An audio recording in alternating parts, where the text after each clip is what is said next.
Estaba a mitad de explicarle nuestras diapositivas de retención del segundo trimestre, pulcras, con datos verificados, tranquila y abotonada, cuando él agitó su catálogo de Rolex hacia mí como un policía de tráfico y dijo: «Hemos terminado aquí. Estás despedida». No fue una pregunta ni una advertencia. Solo un hombre malcriado en un traje demasiado ajustado, bebiendo agua de pepino y actuando como si hubiera comprado una máquina expendedora, no una consultoría. Ni siquiera cerró su portátil. Simplemente giró en su silla, señaló a su asistente y dijo: «Dile a operaciones que mueva todos los contratos de clientes a corporativo. Bájalo hoy». Y fue entonces cuando dije con calma, incluso con cortesía: «No puedo hacer eso». Si estás disfrutando esta historia, tómate 2 segundos para darle me gusta al vídeo y suscribirte. Ayuda mucho más de lo que crees. El 97% de ustedes escucha sin suscribirse. Él levantó la vista lentamente como si yo acabara de hablar en Klingon. «Disculpa». Dije que no puedo hacer eso, repetí nivelando mi voz, de la manera que lo haces cuando le hablas a un niño que sostiene unas tijeras. «Porque los contratos de los clientes no son con Kep. Son conmigo», dije. Fue entonces cuando vi el pánico cruzar su rostro. No un pánico total, no miedo, sino ese primer destello del tipo que aparece cuando alguien se da cuenta de que acaba de tirar de una palanca que no está conectada a nada. Hace un año, no me habría imaginado esta conversación. En aquel entonces éramos Blue Marlin Analytics, una consultoría de datos boutique con grandes clientes, egos pequeños y un equipo que conocía su oficio. Yo había ayudado a construirla desde un espacio de coworking en un segundo piso, con 4 pasantes y un microondas que sonaba como un golem moribundo. Fui la primera mujer contratada, la tercera empleada a tiempo completo y finalmente, por defecto silencioso, la encantadora de clientes. En la que confiaban. A la que llamaban. La que no perdía cuentas. No era llamativa, no era ruidosa, pero sabía cómo construir algo que se mantuviera. Durante 7 años reescribí cada documento de incorporación de clientes para incluir una ejecución dual, firmar con la firma o firmar con un asesor estratégico nombrado. Se presentó como flexibilidad, una forma de apoyar la continuidad dirigida por el asesor en caso de fusiones, adquisiciones o, Dios no lo quiera, desfiles de payasos ejecutivos como el que ahora bebía Perrier frente a mí. La mayoría de los clientes me eligieron a mí. Cada elección fue legal, cada cláusula aprobada por el consejo. Operaba bajo mi propia LLC separada, documentada, totalmente revelada a la Junta. Pero cuando Adrian Equity nos adquirió, no les importaron los matices. Buscaban logotipos y titulares, no relaciones con los clientes. Cambiaron la marca de la firma a Adrian Strategic, reemplazaron el logo con algo que parecía un tatuaje de rosa financiero y comenzaron a referirse a nuestros clientes como objetivos de velocidad de cartera. Al personal, éramos nodos heredados. Me quedé callada. Sin drama de salida. Me quedé porque las relaciones llevan tiempo, porque irse demasiado pronto hace que la gente se pregunte qué estás escondiendo. Pero los observé. Los observé despedir al equipo de calidad de datos. Observé cómo movían las adquisiciones a un centro compartido en Jersey City. Los observé publicar TikToks desde el nuevo vestíbulo de mármol mientras fingían entender la nube. Y seguí entregando resultados. Mis clientes no notaron el ruido porque yo lo amortiguaba. Sabía cuándo desviar llamadas, cuándo ofrecer garantías, cuándo recordarle al departamento legal que no tenían autoridad sobre acuerdos que nunca habían firmado. Pero en el momento en que Grant Lazlo, el sobrino del fundador de Adrian, con un máster en administración de empresas por nepotismo, me miró a los ojos y dijo: «Ahora trabajas para mí», pensó que me había comprado. Pensó que yo era parte del mobiliario. Nunca preguntó por qué el 83% de nuestros clientes de primer nivel no habían firmado los formularios de renovación corporativos. Nunca notó que el contrato marco de servicios tenía encabezados diferentes, bloques de firma diferentes, cláusulas de rescisión diferentes. No leyó. Simplemente asumió. Y en este negocio, la suposición es la partida más cara en el balance general. El primer mensaje llegó como si nada. Un pequeño pin de Slack del gerente de operaciones de Adrian. Un chico nuevo llamado Brice, que usaba Jessis en las llamadas con clientes y una vez preguntó si la asesoría estratégica era como Como un podcast de consultoría. Podemos obtener una lista consolidada de todos los contratos de clientes para poder migrarlos a los sistemas corporativos. Sin un hola, sin un por favor. Solo un derecho digital casual envuelto en puntuación de emojis. No piqué el anzuelo. Lo mantuve limpio. Hola, Brise. Todos los contratos de clientes están bajo ejecución dual, según la sección 3.2 del marco del asesor. Feliz de aclarar cualquier duda en cualquier momento. Sin respuesta. Sin un gracias, sin un entendido, ni siquiera un pulgar hacia arriba. Pero a la mañana siguiente un pin de recursos humanos. Asunto, charla rápida. Que si alguna vez has trabajado en una fusión corporativa, es el código para vamos a fingir que esto es una conversación cuando en realidad es un procedimiento. Entré en la sala de conferencias tipo pecera de cristal, sillas nuevas sin alma, y me encontré con dos personas que nunca había visto antes. Una de recursos humanos, la otra de un base de innovación corporativa. El de base comenzó a sonreír antes de que me sentara. Solo queríamos alinearnos en algunas aclaraciones estructurales, dijo, tocando una copia impresa. Parece que algunos de tus clientes todavía están listados bajo tu LLC. Necesitaremos consolidarlos bajo Adrián. Así, sin más. Como si los contratos fueran muebles que pudieran reasignar. Como si los nombres en esos acuerdos legales notariados y registrados ante las autoridades estatales significaran menos que sus nuevas firmas de correo electrónico. Dejé que terminara su discurso. Dejé que respirara su propia suposición. Luego abrí la carpeta que había traído.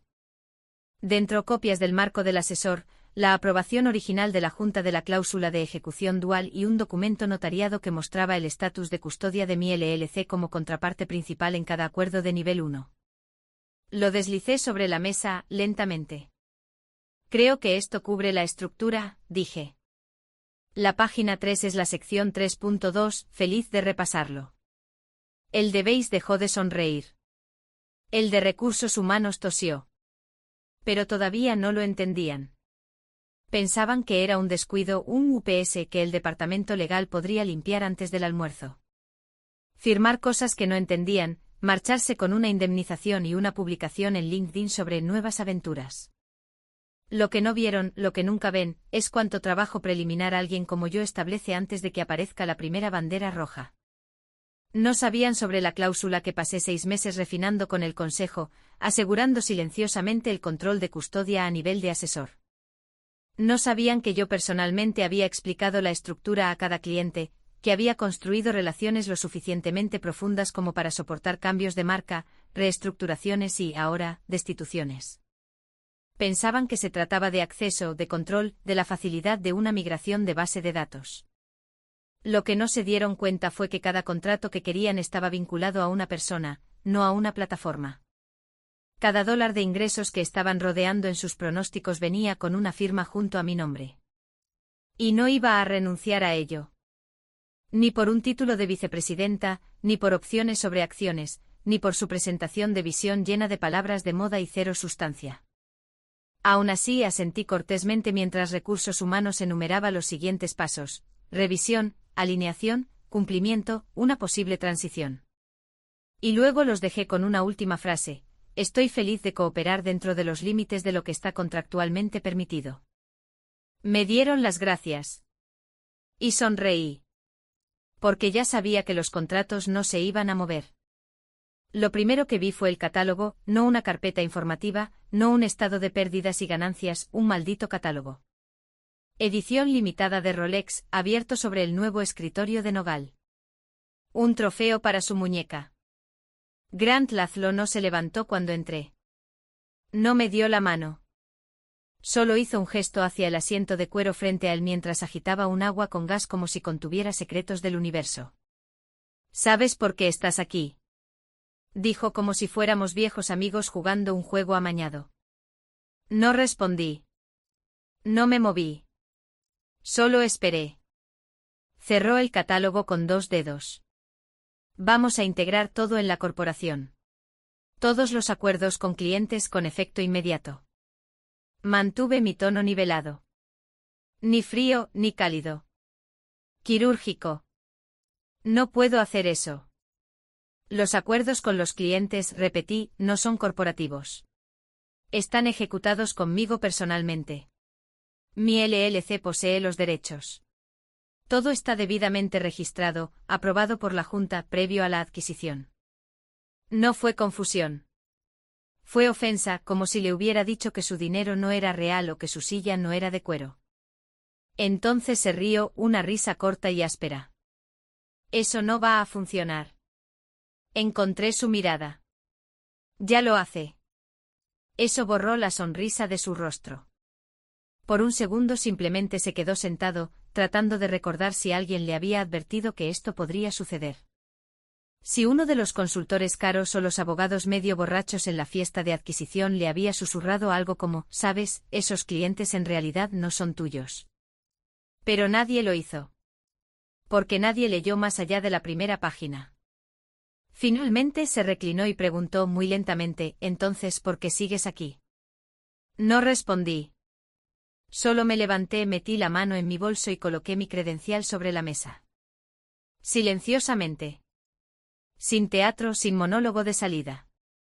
Él esperaba que yo discutiera, que suplicara, que propusiera algún compromiso a medias sobre integrar algunos clientes.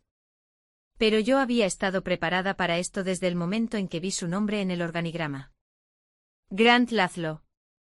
Sobrino del fundador, escuela privada. El tipo de hombre que piensa que soy un constructor, significa ordenar a hombres con chalecos que empiecen a excavar. No construyó Blue Marlin, no conocía a nuestros clientes. No entendía por qué cuando todo lo demás en esta industria es humo y palabras de moda, la confianza es la última moneda que realmente tiene valor. Y yo tenía esa confianza, no la maldita fuente en el vestíbulo. Finalmente habló más bajo esta vez. ¿Y si te hago una oferta? Me dirigí hacia la puerta. Ya lo hiciste, dije sin mirar atrás. Y luego me fui. Sin gritos. Sin portazos. Solo el clic agudo de mis tacones en su suelo pulido.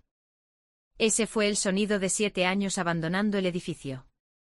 Pero los clientes, ellos no se habían ido a ninguna parte. Para el mediodía, ya se habían sumido en modo de crisis. Los correos electrónicos volaban como confeti desde la sala de guerra del equipo legal. El asunto del primero en rojo, urgente, solicitud de consolidación de contratos. Según el protocolo de transición. Enviado por el departamento legal de Adrián. Un hombre que nunca había conocido, pero que había puesto en copia a 6 personas para asegurarse de que su urgencia se sintiera como la gravedad. Se refirió a mí como nuestra ex-líder. Hace 2 horas, yo era oro en relaciones con clientes. Ahora, era una nota al pie, un cabo suelto que barrer antes del almuerzo. No respondí. Unos minutos más tarde apareció un seguimiento de alguien más abajo en la cadena alimenticia. Un asociado junior, probablemente todavía usando la lista de verificación de incorporación de la firma para averiguar cómo funciona Outlook. Intentó un enfoque más suave. Hola, espero que tu día vaya bien. Parece que nos faltan los contratos marco de servicios para los clientes de nivel 1. ¿Te importaría reenviarlos? ¿Que sí me importaría? Por supuesto que les faltaban.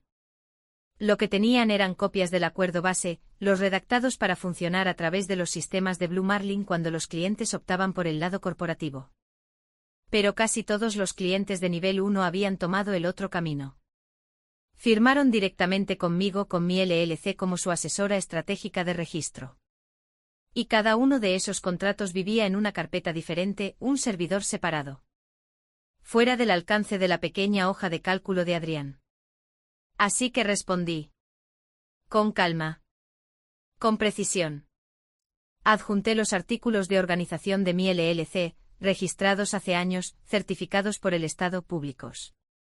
Y la sección 7.4b de cada MSA, alojada en portales de clientes seguros, con marcas de tiempo, originales firmados conjuntamente y metadatos de custodia.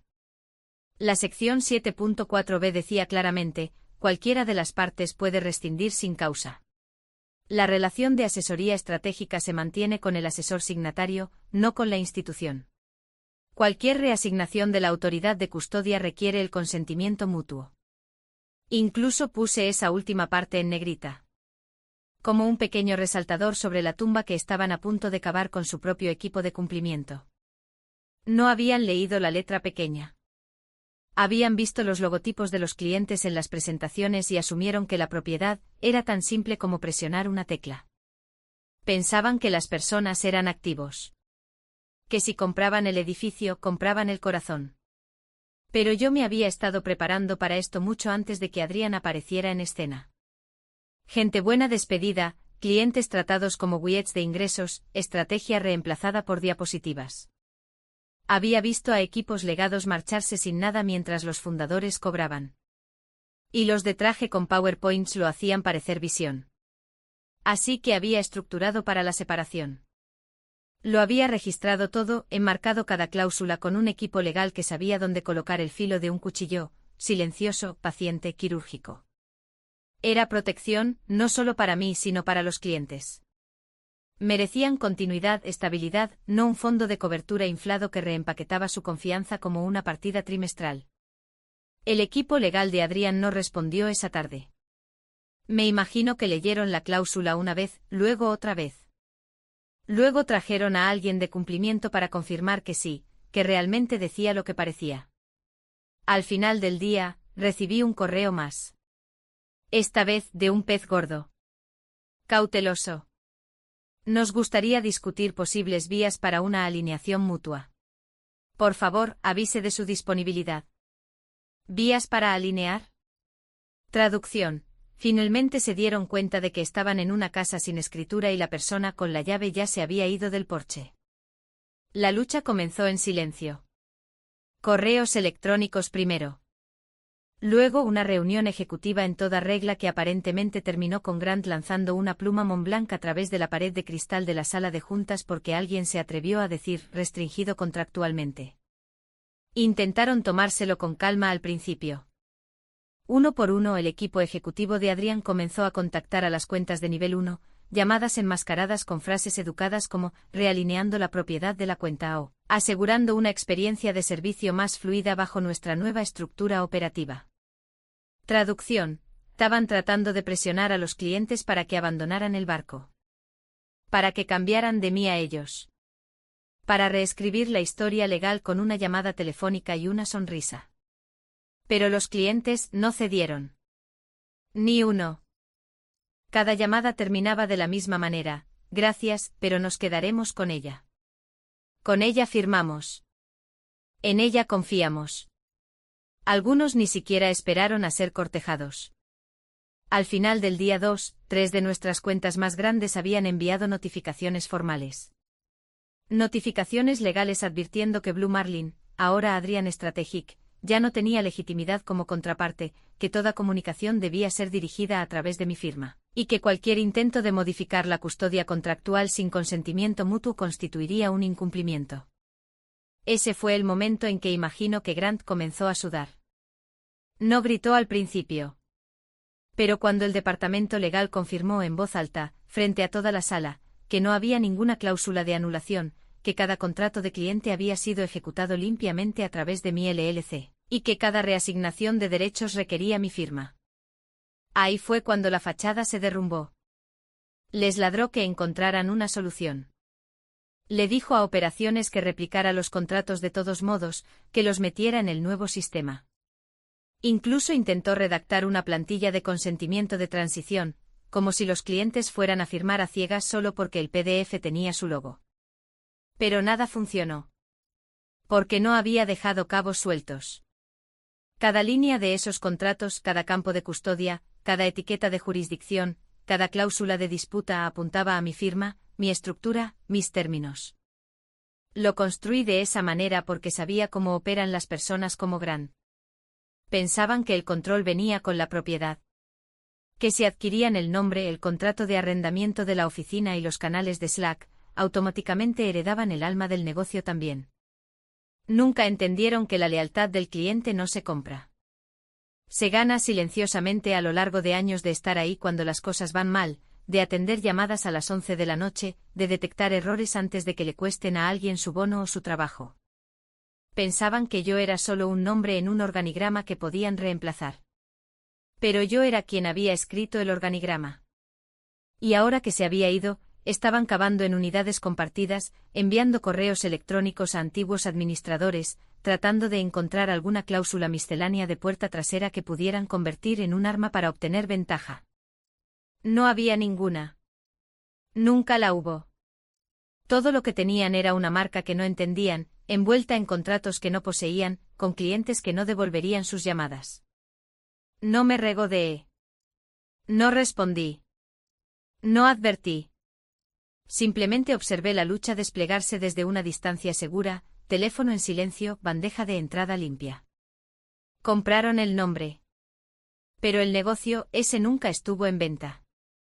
Para el viernes por la mañana, finalmente hicieron los cálculos.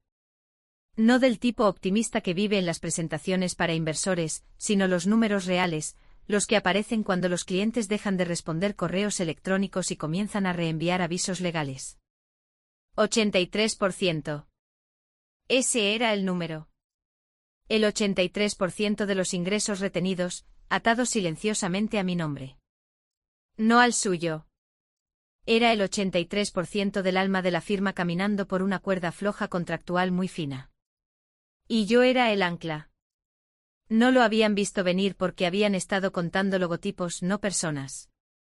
La retención de clientes era una casilla de verificación en una hoja de cálculo, no una relación guardada en contactos telefónicos, construida durante fines de semana cancelados y demasiadas salas de espera de aeropuertos. Así que cuando llegó el silencio, cuando la sincronización semanal de ingresos no coincidió con las proyecciones y el departamento legal alertó de que no podían forzar la transferencia de una sola cuenta de nivel 1, el pánico real se instaló. Podía sentirlo en todo el sistema. Hilos de Outlook sonando como código Morse, estados de Slack de repente en verde a medianoche. Personas que no me habían hablado en un año enviando repentinos mensajes de hola, extraña. Como si todavía fuéramos amigos del trabajo y nada de esto hubiera pasado. Uno por uno, los gerentes de cuenta comenzaron a contactarme. Algunos con un oye, solo para saber cómo estás. ¿Todavía planeas apoyarnos durante el trimestre? Otros se dejaron de rodeos. Por favor, dime que no te vas. Nos dijeron que los contratos se mantendrían. Y algunos simplemente preguntaron sin rodeos, ¿estamos jodidos? No les di certeza. Tampoco les di rabia. Solo respuestas tranquilas y clínicas. Pueden contactar directamente con mi oficina. Estamos revisando opciones. Era la verdad. No había hecho ninguna declaración pública, ni salidas dramáticas, ni manifiestos en LinkedIn con hashtags y falsas modestias. No buscaba quemar el lugar. Pero tampoco iba a apagar el fuego. Que se retorcieran. Que adivinaran. Que escribieran 10 memorandos de contingencia diferentes y llamaran a 3 bufetes de abogados para obtener opiniones que deberían haber buscado antes de cambiar las cerraduras de mi oficina. Porque a estas alturas no necesitaba hacer ningún movimiento. Solo necesitaba quedarme quieta. Dejar que el peso de su suposición hiciera el resto. Me enteré por un antiguo colega de finanzas que Grant comenzó a cancelar viajes al mediodía. Que el fundador de Adrian había llamado desde Londres exigiendo una cifra precisa de retención. Que el rastreador interno de la Junta ahora etiquetaba mis contratos como activos en disputa. ¿En disputa? Como si mi nombre en cada página no lo dejara claro. Como si no hubiera pasado años construyendo un negocio dentro del suyo con permiso, con documentación y con más confianza de la que cualquiera de ellos ganaría en toda una vida de llamadas con agua con gas. Pero bueno, que lo disputaran. Yo ya había ganado la única votación que importaba, la del cliente. Y hasta ese viernes por la tarde seguían llamándome firmes y leales. No porque yo lo pidiera, sino porque no tenía que hacerlo. Llegó tarde en la noche del domingo. Con fecha y hora de las 11:42 de la noche, como si Grant pensara que enviarlo justo antes de la medianoche lo hacía más urgente. O más poderoso. Asunto, discusión sobre la continuidad. El cuerpo estaba disfrazado de desesperación educada. Palabras como mutuamente beneficioso, unidad estratégica, alineación a largo plazo. Escribía como si fuéramos socios navegando una tormenta, en lugar de lo que realmente éramos, un hombre tratando de ponerle precio a algo que nunca construyó y nunca entendió. Adjunto al correo electrónico había un contrato revisado. Título de vicepresidenta, oficina en la esquina, opciones sobre acciones, un plan de adquisición de derechos agresivo. Y enterrada en el párrafo 6, una solicitud para reconsiderar la transición de activos a propiedad de Adrián con fines de integración operativa. Activos. Así llamó a los clientes, las relaciones, las noches en vela y las llamadas de pánico y los 7 años de construir una confianza que sobrevivió a cambios de marca, despidos y lanzamientos de productos fallidos. Solo activos. Como si estuviera reteniendo una impresora que querían de vuelta. También adjuntó un acuerdo de confidencialidad de 10 páginas, una cosita resbaladiza llena de frases herméticas sobre confidencialidad, buena voluntad y limitaciones postacuerdo. La cláusula 4.2 incluso intentaba bloquear el contacto dirigido por el asesor para cualquier cliente mencionado en el anexo A. Que convenientemente estaba en blanco. Mi abogado lo leyó en 6 minutos. Luego se sirvió otro café y redactó una sola línea. Simplemente gracias por su oferta. Desafortunadamente cualquier transferencia de derechos contractuales es imposible sin consentimiento mutuo, el cual no se otorga. Eso fue todo. Sin amenazas, sin contraofertas. Sin insultos ni teatro legal. Solo un punto final. Del tipo que hace que una sala de junta se quede en silencio. Nunca respondí. No lo necesitaba. No quedaba nada que decir a un hombre que pensaba que podía arreglar 7 años de desprecio con un título y un paquete de acciones. Compró un edificio, quería un hogar. Y ahora estaba parado en el caparazón vacío del trabajo de otra persona, preguntándose por qué las luces no se encendían. Que se lo preguntara. Que redactara 1000 ofertas más. Que el departamento legal creara un grupo de trabajo. Que Cumplimiento respondiera con otro memorando sobre la custodia del asesor. Nada de eso importaba. Los hechos no solo eran míos, la confianza detrás de ellos también lo era. Y eso es algo que ninguna adquisición puede comprar, ninguna oferta puede replicar y ningún acuerdo de confidencialidad puede borrar. El lunes llegó como una resaca que no vieron venir. La reunión de la Junta comenzó a las 8 de la mañana en punto. Adrián funcionaba con puntualidad y pánico. Yo no estaba allí, pero no lo necesitaba. La mitad de las personas en esa sala ya se habían comunicado conmigo en silencio durante el fin de semana. Estaba en sus mentes, aunque mi nombre no apareciera en las diapositivas. Pero mis contratos sí. La pantalla brillaba con ese estéril tono azul corporativo. Los números, enormes y humillantes. Variación del pronóstico del segundo trimestre. Evaluación de riesgo de retención, 18.4 millones. Esa era la cifra faltante. No por una corrección del mercado, no por un error de precios. Solo una línea en cada informe de cliente, custodia, asesor externo. Confirmación pendiente. Grant estaba a la cabeza de la mesa, todavía llevando el mal juicio de la noche anterior en forma de ojos cansados y un cuello de camisa arrugado. Intentaba dirigir la narrativa culpando a retrasos en la sincronización de datos, ambigüedades legales temporales, un malentendido menor sobre las estructuras de custodia. Pero los números no se doblegaban. Y la Junta tampoco. Un miembro senior de la Junta, una de esas voces tranquilas y cortantes con el tipo de poder que no necesita gritar, cortó la palabrería. ¿Quién tiene los contratos? Nadie respiró. Grant dudó. Casi se podía oír cómo intentaba encontrar una solución, una excusa, alguna versión de la verdad que no lo hiciera parecer un niño jugando a disfrazarse de CEO. Finalmente habló. En voz baja. Apenas por encima de un susurro. Ella. Todas las cabezas se volvieron hacia el departamento legal. La directora no se inmutó. Solo asintió. Ese fue el momento en que la sala cambió. La ilusión de control, la fantasía de que todo esto era solo un contratiempo legal que se podía arreglar, se hizo añicos justo ahí. Sin gritos, sin acusaciones. Solo un nuevo tipo de silencio. El tipo que significaba que las carreras habían cambiado y que las prioridades estaban a punto de reescribirse. Porque habían apostado el futuro de la firma en una suposición de hoja de cálculo. Y lo perdieron por una nota al pie que no leyeron. No estaba en esa sala, pero sabía exactamente cómo se sentía. He estado en esas salas antes. Sé lo que es sentir que el suelo se inclina, darte cuenta de que la dinámica de poder acaba de cambiar y que la persona que despreciaste ahora es la que controla la puerta. Nadie me llamó ese día. Ni Grant. Ni Recursos Humanos. Ni el departamento legal. El silencio ya no era estrategia. Era rendición.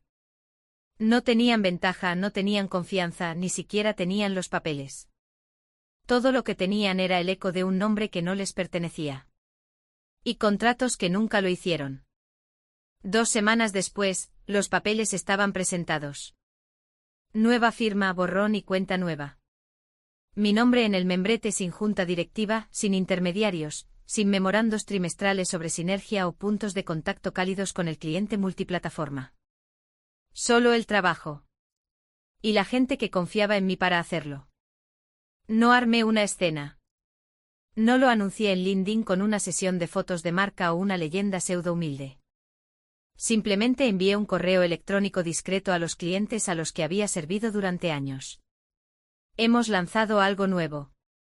Si desean continuar, nuestra puerta está abierta. No dudaron. No necesitaron seguimiento, ni presentaciones, ni negociaciones incómodas. Cada cliente que había firmado a lo largo de los años me siguió. Algunos enviaron champán. Uno envió una nota de agradecimiento escrita a mano. La mayoría simplemente envió nuevos contratos al mediodía. No seguían a una empresa, seguían la consistencia.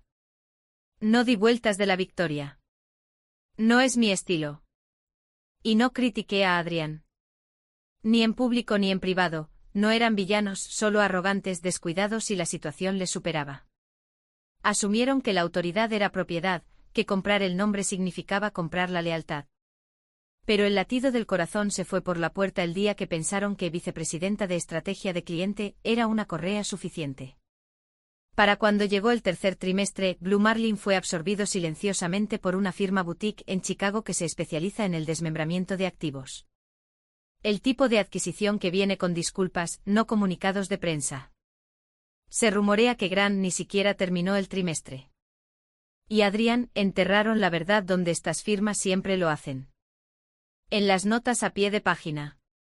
Página 47 de la actualización para inversores del tercer trimestre, un lenguaje escueto y seco.